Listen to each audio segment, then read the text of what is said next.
हिंदी में यूपीएससी की तैयारी से संबंधित प्रोग्राम्स को देखने के लिए सब्सक्राइब करें स्टडी IQIAS हिंदी।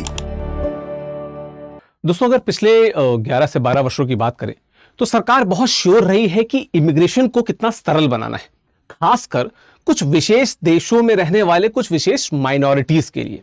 इस दौरान जो विदेशी अधिनियम है, यानी कि जो फॉरेनर्स एक्ट है, उसमें भी बदलाव आया। 1 सितंबर से वो फॉरेनर एक्ट जो है वो हो रहा है एक्टिव। लेकिन इसके पहले आगे बढ़े, एक बार जान लेते हैं कि चर्चा में क्यों है, क्यों आज हम इसकी बात कर रहे हैं। ठीक है, तो 1 सितंबर से जो आव्रजन एवं विदेशी अधिनियम 2025 है, ये जो प्रभावी हुआ है, हम इसकी बात करेंगे। क्या इसमें विदेशियों के प्रवेश, प्रवास और निकास को नियंत्रित करने वाले विनियमों को पुनर्गठित किया गया है। कुल मिलाकर 4 बड़े अधिनियम ऐसे थे जो एक साथ काम करते थे। उन चारों को मर्ज करके एक कॉमन अधिनियम की बात की गई है, क्योंकि बहुत वेग हो जाता था ना, स्पष्ट नहीं रहता था। उस स्पष्टता के लिए, है ना। हाल के वर्षों में भारत की आव्रजन प्रणाली में सबसे महत्वपूर्ण बदलावों में से एक है, एक टर्म होता है अस्पष्टता। अगर हम अस्पष्टता को दूर कर दें, भारत में इस चीज की बहुत बात होती है, अस्पष्टता को अगर हम दूर कर दें तो चीजें बहुत बेहतर हो जाएंगी। यहां पे उसी पे काम किया गया है।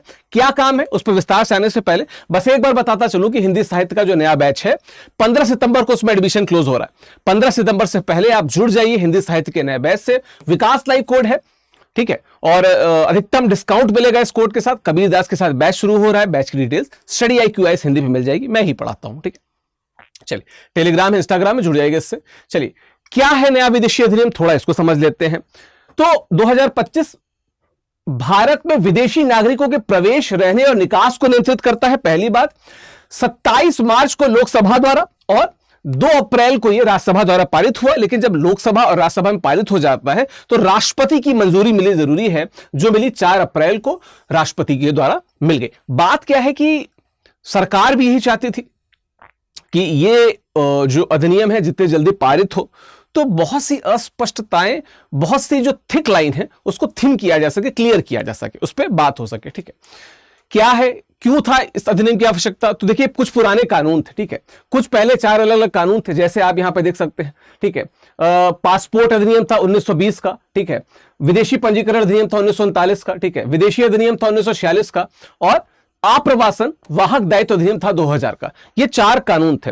अब इसमें क्या था कि स्पष्टता नहीं थी कि किसमें क्या बिंदु हो, कई चीजें ओवरलैप करती थी। ये कई बार हो चुका है और सरकार ने यही चीज श्रम संहिताओं को लेकर भी की थी। तो एक बहुत अच्छी पहल है कि ऐसे बहुत सारे कानून जो एक साथ मिलते हैं, एक दूसरे को ओवरलैप करते हैं, संरेखित होते हैं, उन पर बात करने की। ठीक है, अक्सर परस्पर विरोधी और भ्रामक प्रावधान रखते थे। अब क्या हुआ, इसके अलावा बिखरी हुई छूट क्या है कि तिब्बती शरणार्थियों, श्रीलंकाई तमिल शरणार्थियों, नेपाल और भूटान के नागरिकों आदि के लिए छूट विभिन्न आदेशों में बिखरी हुई थी। मैं आपको एक बात बता दूं, इसके पहले मैंने इस पे वीडियो किया हुआ है। मैंने वहां पे बताया था कि जो पाकिस्तान है, अफगानिस्तान है और बांग्लादेश है, पाकिस्तान, अफगानिस्तान और बांग्लादेश में यहां पे जो माइनॉरिटीज, बेसिकली हिंदूज या जैन या बौद्ध या ईसाई, इन सब की बात हो रही थी कि इन सबको भारत में जो सिटीजनशिप अमेंडमेंट एक्ट है उसके द्वारा नागरिकता मिल जाएगी। उसके कारण पे हमने बात की थी। मैंने वहां पे एक प्रश्न किया था कि उसमें तिब्बती शरणार्थी क्यों नहीं शामिल है, श्रीलंकाई तमिल क्यों नहीं शामिल है, और इन नियमों में, ये जो नियम दिख रहे हैं, इनमें ऑलरेडी ये था। तो सरकार ने कहा कि ये स्ट्रीमलाइन हो, पहली बात, और कंफ्यूजन ना रहे कि हम स्पेसिफिकली कुछ को टारगेट कर रहे हैं, हम इनकी भी बात करेंगे। तो इसको स्ट्रीमलाइन किया जाना बहुत जरूरी था। ठीक है, और क्या है, मैनुअल रिपोर्टिंग। अब प्रवर्तन में कभी की बात क्या थी कि मैनुअल रिपोर्टिंग, डेटा में अंतराल और केंद्रीय तथा स्थानीय प्राधिकरणों की शक्तियों में स्पष्टता का अभाव, ओवरऑल कंफ्यूजन, माइनॉरिटीज को लेकर कंफ्यूजन, कानून को लेकर कंफ्यूजन, जो समन्वय है उसको लेकर कंफ्यूजन लगातार बना हुआ था। ठीक है, फिर क्या हुआ, अगर हम बात करें तो कैसे काम करता है अधिनियम देख लेते हैं। पहली बात तो कि आपके पास जो वैध दस्तावेज है वो होना चाहिए। ठीक है, सभी प्रवेशकर्ताओं के पास वैध पासपोर्ट या दस्तावेज होने चाहिए, पहली बात। दूसरी बात, विदेशियों के लिए वैध वीजा आवश्यक। ठीक है, छूट के मामलों को छोड़कर, क्या कुछ छूट के मामले नीचे बात करेंगे, वैध वीजा जो है वो आवश्यक है। उसके बिना आप वो जो फॉरेनर एक्ट है ना, उसका वायलेशन माना जाएगा, मतलब आप उसके अगेंस्ट जा रहे हैं। तो यू शुड हैव, ये कुछ है छूट, आपको पता है कि नेपाल या भूटान कुछ कुछ जगहों पे जो छूट होती है उसकी बात करेंगे, ठीक है।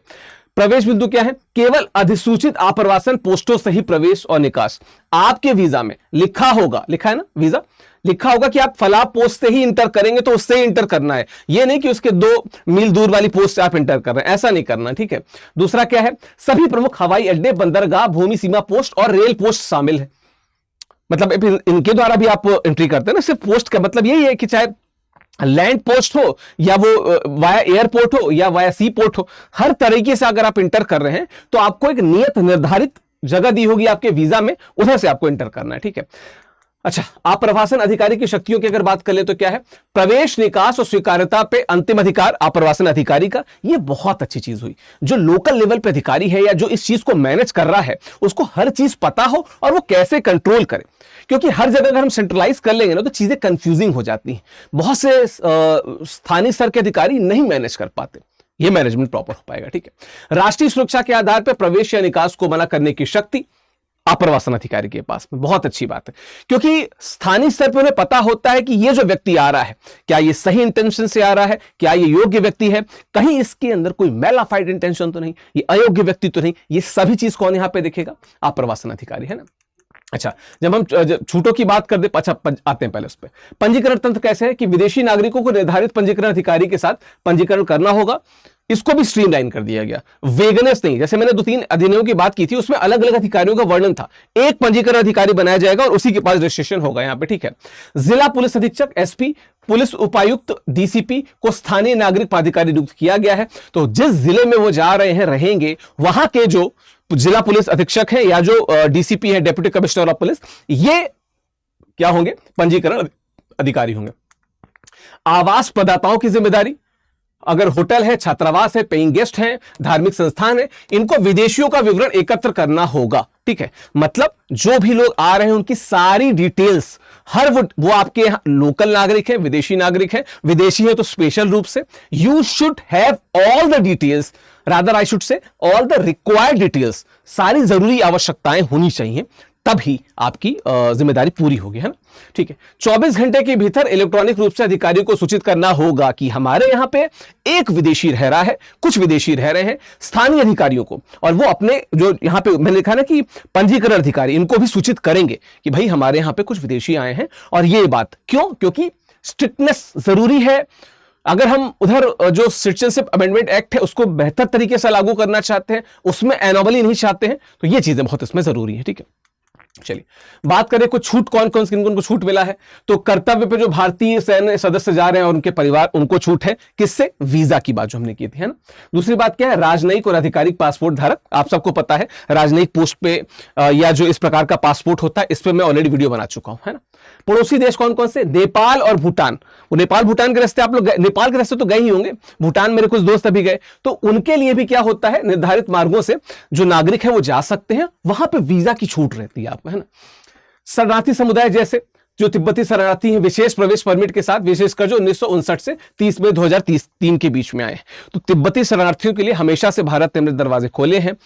तिब्बत में जो आतताई प्रकृति चीन की थी, उसके तहत भारत ने हमेशा से साथ दिया है और उनको भी छूट है वीजा से, उनके पास परमिट होना चाहिए। और अफगानिस्तान, बांग्लादेश और पाकिस्तान के जो अल्पसंख्यक समुदाय हैं, सीएए वाले में जितने भी अल्पसंख्यक समुदाय मेंशन थे वो सभी, यानी कि हिंदू, सिख, बौद्ध, जैन, पारसी और ईसाई, जो 31 दिसंबर 2024 तक धार्मिक उत्पीड़न से बच के आए। ध्यान रखिएगा इस डेट को, 31 दिसंबर तक इसमें भी छूट दे दी गई है, ठीक है। पहले क्या डेट थी कमेंट बॉक्स में बताइएगा, मेरे पिछले वीडियो को आप देख सकते हैं जो मैंने इस पे किया है, उस पर मैंने इस पे बात की है। ये बड़ा एक अच्छा इंप्रूवमेंट है। श्रीलंकाई तमिल 9 जनवरी 2015 तक पंजीकृत जो राष्ट्रीय श्रीलंकाई तमिल है 2015 तक, वो भी छूट के तहत आएंगे, वीजा छूट पे। ये एक बड़ी बात है ना, क्योंकि तमिल को वैसे इंक्लूड नहीं किया जा रहा, इसमें बवाल भी हो रहा था, है ना। अच्छा, विशेष मामले क्या है? मानवीय अभ्यासों के लिए आने वाले विदेशी सैन्य कर्मी, जो बहुत से प्रैक्टिस चलते हैं देश में, कोऑर्डिनेशन में, वो जो विदेशी क्या कहते हैं सैन्य कर्मी आते हैं, निश्चित तौर पर वो राष्ट्रीय स्तर पर बात करके ही आते हैं, सेनाओं द्वारा बात करके ही आते हैं, तो ऑफकोर्स वो भी छूट के दायरे में होंगे, वीजा की जरूरत उनको वहां पर नहीं होगी, ठीक है। प्रभाव क्या क्या होंगे? पहले सकारात्मक प्रभाव को देख लेते हैं। यस, सेंट्रलाइज्ड और बेहतर सुरक्षा प्रणाली, बहुत अच्छे से सुपरविजन हो सकेगा, ऊपर से जो बर्ड आई व्यू होगा बहुत बेहतर आ पाएगा इसमें। दूसरा क्या है, डिजिटल रिकॉर्ड से त्वरित जानकारी, एक बार में पता चल जाएगा कि ये विदेशी जो यहां से इस पोस्ट से आया था वो अभी कहां पे है, किस जगह पे है, अगर तो नहीं है तो क्या दिक्कत है और जिन्होंने उनको जगह दी है उन्होंने क्या सारे रिकॉर्ड रखे कि नहीं रखे हैं। शरणार्थियों के लिए स्पष्ट नीति। अब यहां पे उनके साथ भी, जैसे शरणार्थी भी समस्या को फेस करें, विदेशी भी समस्या को फेस करें, माइनॉरिटीज भी समस्या को फेस करें जो विदेश से आ रहे हैं, है ना। तो इसमें क्या किया, तीनों के लिए अलग अलग क्लियर नियम बना दिए गए। तो शरणार्थियों के लिए नियम तो केंद्रीय रूप से नहीं बना है, लेकिन मैंने कई वीडियो में बात की है कि एक प्रॉपर एक छोटे से नियम कानून है, उनको उसके तहत देखा जाए, विदेशियों को इसके तहत देखा जाए, सीएए के तहत अल्पसंख्यकों को देखा जाए, तो क्लियर कट नीति होगी। न्यायालयों पे कम बोझ, ठीक है, बार बार वही चीज पीआईएल के रूप में, आईटीआई के रूप में जाती है, वो चीजें यहां पे ना जाए, है ना। चुनौतियां क्या पे हैं, आवास प्रदाताओं पे अधिकतर जिम्मेदारी। पहले हॉस्टल्स या जो होटल प्रोवाइडर्स थे उनके पास उतनी जिम्मेदारी नहीं होती थी, उनको ये लगता था कि भाई वो वहां से अपना वीजा पासपोर्ट दिखा के आया है तो सारी चीजें उसके पास है। लेकिन अब क्या है, बर्डन ऑफ प्रूफ आप पे आएगा, आप दे रहे हो जगह तो आपके पास जिम्मेदारी होनी चाहिए, है ना। डिजिटल साक्षरता की आवश्यकता, यस, जो लोग आ रहे हैं और जो लोग उनको रख रहे हैं और जो भारत के अधिकारी हैं, इन तीनों को डिजिटली साक्षर होना होगा, तभी वो रिकॉर्ड रख पाएंगे ना। और क्या है, निजता के मुद्दे, ये प्राइवेसी वाला इशू हमेशा से रहता है, जहां पे भी बहुत डॉक्यूमेंटेशन की बात होती है, प्राइवेसी की बात हमेशा से रहती है और ये बात यहां पे भी बनी रहेगी, है ना। चलिए, वैसे कमेंट बॉक्स में जरूर बता दीजिएगा कि आपकी क्या राय है, क्या ये मतलब जो सीए के लिए बहस होती है, आपकी राय क्या है। आप अपनी राय बताइएगा कि सरकार वास्तविकता में अल्पसंख्यकों की मदद करना चाह रही है या शायद कुछ हिडन बात भी है। कमेंट बॉक्स में बताते जाइएगा। मुझे तो ऐसा लगता है कि सरकार हमेशा जो सबसे बेहतर होता है देश की नीति के लिए वो करना चाहती है। कमेंट बॉक्स में आपके उत्तर जानना चाहूंगा। चलिए, प्रतिज्ञा प्लस बैच की बात कर लीजिए। 2027 को टारगेट है, इंग्लिश, हिंदी और इंग्लिश तीनों माध्यम में अवेलेबल है। विकास लाइव कोड आपको दिलवाएगा मैक्सिमम डिस्काउंट, लेकिन कल हमने एक लाइव किया था शाम को 5 बजे, उस लाइव को जाके एक बार देख लीजिएगा। बहुत सारी चीजों पे विस्तार से बात हुई है और कैसे आप 2 बेस्ट बैच में 2 बेस्ट डिस्काउंट पा सकेंगे, वहां पे जाके देख लीजिएगा। वैसे नीचे लिंक दी होगी, हमारी ऐप या वेबसाइट पे जाके भी आप हमारे प्रतिज्ञा बैच से जुड़ सकते हैं। मेरा टेलीग्राम चैनल है, ये इंस्टाग्राम चैनल है, स्कैन करके जुड़ जाइए। बातें होंगी वहां पे, बहुत से बच्चे बात करते हैं, बहुत सी गपशप भी होती है और बहुत से बच्चों ने जिन्होंने मुझे टीचर्स डे विश किया, आप सबको बहुत बहुत धन्यवाद। Wish you all a very good luck, all the very best. Thank you so much. Study IQ IAS, आपका सिलेक्शन हमारा मिशन।